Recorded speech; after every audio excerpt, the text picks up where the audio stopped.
Rossiyada ingliz, rus tilida o'qigansan, to'g'rimi? Ha? Shunga qizim. Men ham o'qiyman. Qanaqa qilib maktabga tashlab ketasan o'rtoqlaringni? Ketaman. Mayli. Xo'p.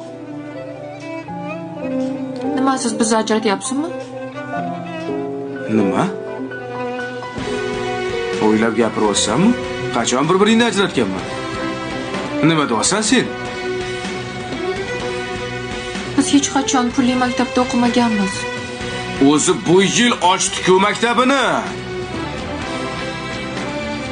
Undan keyin men pul to'lamayman maktabiga. O'rtog'im bo'lganiga shunday tekinga o'qitaman deyapti. Qizim, hozir qanaqa qilib ikkita bolamni olib borsam-da ikkalovingga pul bermasam, uyat bo'lmaydimi?